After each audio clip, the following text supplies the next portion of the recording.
thoroughly underwhelming contribution to the general debate from government members.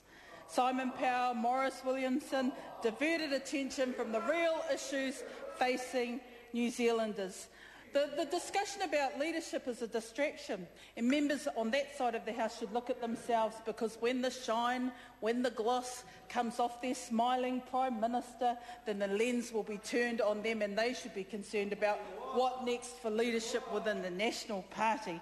That is the real question. Leadership isn't really something we should be thinking about, it's something you should be thinking about when the shine and the gloss comes off smiling Mr Key. Mr Speaker, I challenge some member, in fact I challenge any member from the Māori Party to speak in this general debate and tell their constituents how tax cuts and GST hikes will be good for Māori whānau.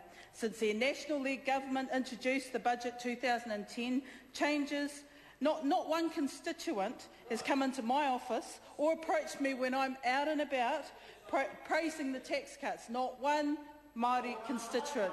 Someone from the Māori Party should be here to say why they voted for it. Mr Speaker, they should be concerned. In fact, constituents come up to me and say, well, actually, the tax cuts won't have any benefit for me whatsoever. Why did the Māori Party vote for it? And they are concerned about this in itself. 73% of Māori households in my electorate earn $40,000 or less. They will get nothing or very little from the tax cuts, 73%. The median income is $22,000 in Hauraki Waikato. Those same constituents are concerned that the Māori Party voted for a GST increase of 15%, which will see increases to power bills, kai bills, rates, kids' clothes, mortgage or rent payments. Whānau are feeling the pinch, and no amount of talking up Community Max, Job Ops or the Community Response Fund will get away from the fact that it is harder to get a job because there are fewer available. Instead, the government promotes short-term training schemes instead of growing the economy to provide real jobs and real wages. Just last week I was in Thames at the opening of a local community link centre led by the community, for the community and partnered by government agencies. A great model started under Labour to find local solutions to training and employment challenges. I want to commend that community in Thames and others like it who are working together to get people back to work. But you know what? The feedback from community participants in that particular initiative was times are tough. Families are feeling the pressure, jobs just aren't there, and we see the stress on families and children.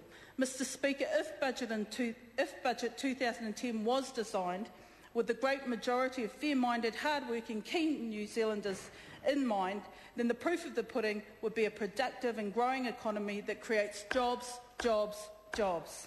Sadly, that is not the case. The Community Max scheme, for example, that I visited in Thames, while it demonstrated positive gains to the community and the individuals involved, out of a team of about 6 young people, at least one of them was looking for employment overseas. 3 people didn't know what they were doing because there just weren't jobs available in Thames, and perhaps I would consider the other 2 would go elsewhere to look for a job if there was one available. Community Max is a short-term fix to a long-term challenge. Our young people want to work, but sadly the jobs aren't available and the government is not doing anything about it.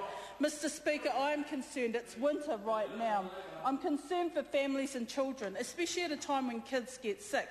Take a community in Fairfield where a grandmother looking after her grandchild can't get an appointment at the local doctors, pays only $10 for herself, free for her child, gets told that the waiting list is long, go to A&E. Now that's all very well if you've got $69 to go to A&E, but if you haven't, and if you've got no private transport and you're reliant on public transport, you have to go to the hospital. Putting a pressure on acute services because you can't get into your local doctor to get your child seen to. Mr Speaker, under this government we will continue to see prices increase for GP fees, and that's simply not good enough in winter. I'm also concerned in winter for kaumātua. Mr Speaker, they are saying to me we're concerned about power price hikes, we have to make the decision about leaving the heater on or turning them off. Most of them are turning the heater off, or worse, getting gas heaters, increased condensation, increasing an unhealthy environment at home. They will feel the pinch of increased power prices at home. Things need to change.